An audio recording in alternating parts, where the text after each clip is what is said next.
Hello दोस्तों, तो आप सभी कैसे हैं? उम्मीद होगी अच्छे होंगे। तो आज का ये हमारा सेशन होने वाला है ध्वनि। एनसीईआरटी बुक सार संग्रह से ये ध्वनि चैप्टर है। बहुत महत्वपूर्ण चैप्टर है। यहाँ से आप लोगों के एग्जाम में 1-2 क्वेश्चन जरूर मिल जाते हैं। तो आप इस चैप्टर को जरूर पढ़िएगा, वीडियो को पूरा अंत तक देखिएगा। अच्छा लगे तो लाइक करके चैनल को सब्सक्राइब कर दीजिए, क्योंकि इस चैनल के माध्यम से आपको देख रहे हैं। पूरा हिस्ट्री में जाइए, देखिए, बहुत सारे वीडियो पड़े हुए हैं जो आपके एग्जाम ओरिएंटेड बहुत महत्वपूर्ण क्वेश्चन है। ठीक है, सारे एनसीईआरटी बुक के हैं। तो चलिए चलते हैं ध्वनि चैप्टर के उन महत्वपूर्ण क्वेश्चनों को करते हैं जो आपके एग्जाम के लिए बहुत महत्वपूर्ण है। ठीक है, चलिए।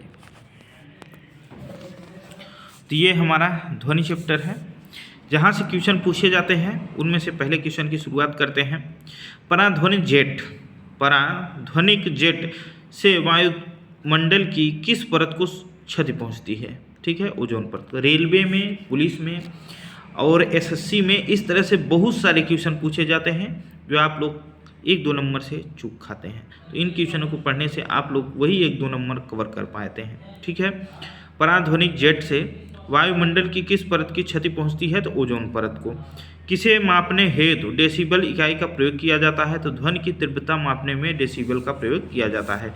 डायरेक्ट पूछ लिया जाता है कि डेसिबल किसकी इकाई है? ध्वनि की तीव्रता मापने की। ठीक है, अगला क्वेश्चन है, ध्वनि के स्रोत व परावर्तित सतह के मध्य न्यूनतम दूरी कितनी होनी चाहिए? ध्वनि के स्रोत व परावर्तित सतह के मध्य न्यूनतम दूरी कितनी होनी चाहिए जिससे कि प्रतिध्वनि स्पष्ट रूप से सुनाई दे सके? तो 16.5 मीटर। अगला क्वेश्चन है, वायु में ध्वनि का वेग कितना होता है? बहुत बार पूछा गया क्वेश्चन है, लगभग हर बार ही पूछा जाता है, तो ये आप लोग अच्छे से कंठस्थ करिएगा। वायु में ध्वनि का वेग कितना होता है? तो 343 मीटर प्रति सेकंड होता है वायु में ध्वनि का वेग।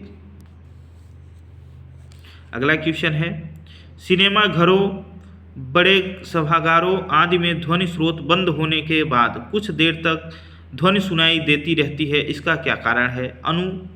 अनुरणन विधि, अनुरणन के कारण। अनुरणन का मतलब होता है रिवर्सलेशन, लिखा हुआ है, आप लोग ध्यान दीजिएगा। चंद्रमा के धरातल पर दो व्यक्ति एक दूसरे की बात नहीं सुन सकते हैं, इसका क्या कारण है? ये क्वेश्चन अभी हाल ही में पुलिस का जो एग्जाम हुआ था उसमें पूछा गया क्वेश्चन है। तो चंद्रमा के धरातल पर 2 व्यक्ति एक दूसरे की बात नहीं सुन सकते, इसका कारण क्या है? तो चंद्रमा पर वायुमंडल नहीं है, इसके वजह से एक दूसरे की आवाज़ को नहीं सुन पाते हैं। ठीक, अगला क्वेश्चन है, वह जैव पद्धति जिसमें पराश्रव्य ध्वनि का प्रयोग किया जाता है उसे क्या कहते हैं? तो सोनोग्राफी कहते हैं। ठीक है, वह जैव पद्धति जिसमें पराश्रव्य ध्वनि का प्रयोग किया जाता है उसे क्या कहते हैं? तो सोनोग्राफी कहते हैं। अगला क्वेश्चन है, चमगादड़ अंधेरी रातों में उड़ सकते हैं और अपना शिकार भी कर लेते हैं, इसका क्या कारण है?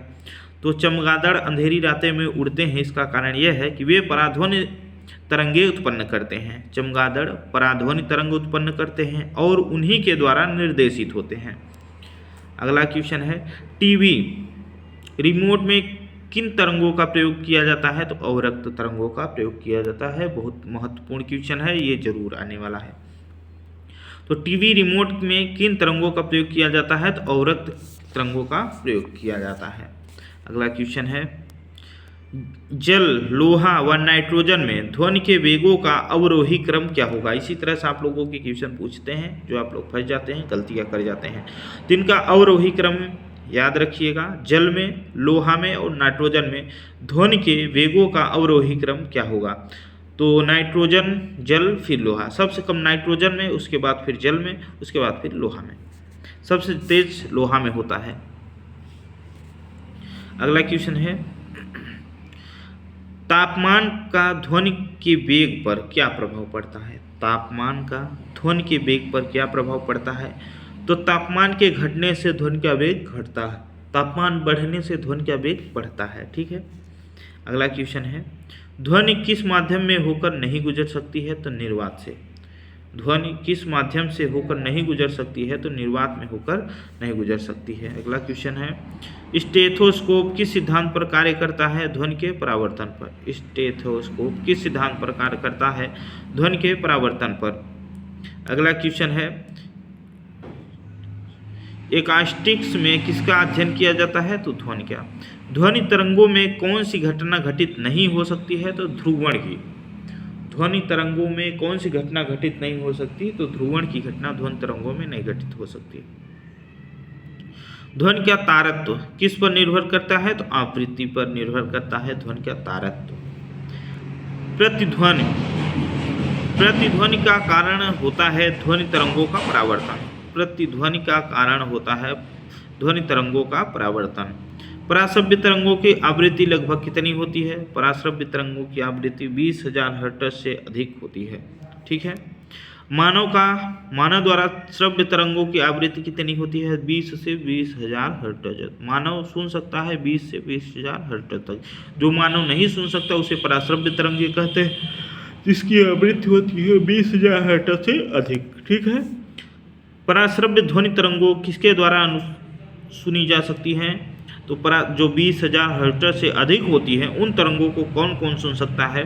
तो कुत्ता एवं डॉल्फिन मछली सुन सकते हैं। ठीक है।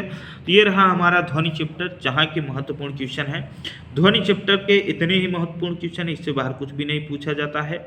तो ये आप लोगों के लिए चुनिंदा क्वेश्चन है एनसीईआरटी बुक के, इसे आप लोग अच्छे से कवर करिएगा। ठीक है। फिर मिलेंगे अगले वीडियो में नए टॉपिक के साथ, तब तक के लिए धन्यवाद।